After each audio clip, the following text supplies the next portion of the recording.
আমন্ত্রণ জানাচ্ছি বিসিএন আপডেটে। সামাজিক যোগাযোগ মাধ্যমে চলছে তুমুল আলোচনা। মুফতি আমির হামজার ওয়াজ ও খুতবা সারা বাংলাদেশে নিষিদ্ধ করা এবং তাকে গ্রেপ্তারের দাবি জানিয়েছেন বিএনপির নেতা রাশেদ খান। কিন্তু হঠাৎ কেন এমন দাবি? ঘটনার শুরুটা বুঝতে হলে একটু পেছনে তাকাতে হবে। মুফতি আমির হামজা এখন শুধু একজন ধর্মীয় বক্তা নন, তিনি কুষ্টিয়া ৩ আসনের নির্বাচিত সংসদ সদস্য।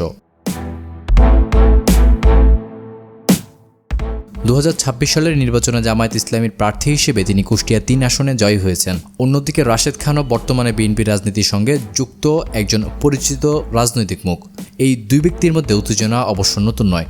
এর আগেও আমির হামজার একটি ওয়াজের বক্তব্যকে কেন্দ্র করে রাশেদ খান প্রকাশ্যে ক্ষোভ জানিয়েছিলেন। এমনকি নিজের ফেসবুক পোস্টে তিনি অভিযোগ করেছেন, আমির হামজার বক্তব্য তার ব্যক্তিগত নিরাপত্তার জন্য হুমকি তৈরি করতে পারে। রাশেদ খান আরও বলেছেন, তার কোনো ক্ষতি হলে এর দায় আমির হামজাকেই নিতে হবে। অর্থাৎ তখন থেকেই দুই পক্ষের মধ্যে কথার লড়াই প্রকাশ্যে চলে আসে।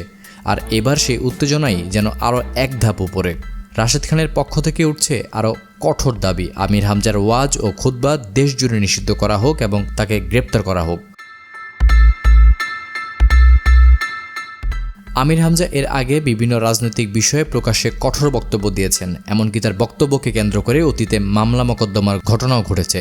2026 সালের এপ্রিলে একটি মানহানি মামলা তার বিরুদ্ধে গ্রেপ্তারি পরোয়ানা জারি করা হয়। পরে জুনে তিনি সংশ্লিষ্ট 2 মামলায় স্থায়ী জামিন পেয়েছেন। তবে একটি বিষয় মনে রাখা জরুরি, কারো বিরুদ্ধে গ্রেপ্তার বা নিষেধাজ্ঞার দাবি উঠলেই সেটি সরকারি সিদ্ধান্ত হয়ে যায় না। সামাজিক যোগাযোগ মাধ্যমে ছড়িয়ে পড়া দাবি এবং রাষ্ট্রীয়ভাবে নেওয়া সিদ্ধান্ত দুটি সম্পূর্ণ আলাদা বিষয়। তাই এখন সবার নজর থাকবে এই পাল্টাপাল্টি বক্তব্যের পর প্রশাসন কিংবা সংশ্লিষ্ট কর্তৃপক্ষ আসলে কি অবস্থান নেয়।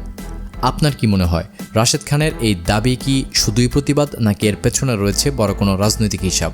জানাবেন অবশ্যই কমেন্ট বক্সে। এতক্ষণ সঙ্গে থেকে ভিডিওটি দেখার জন্য আপনাকে জানাচ্ছি বিশেষ ধন্যবাদ।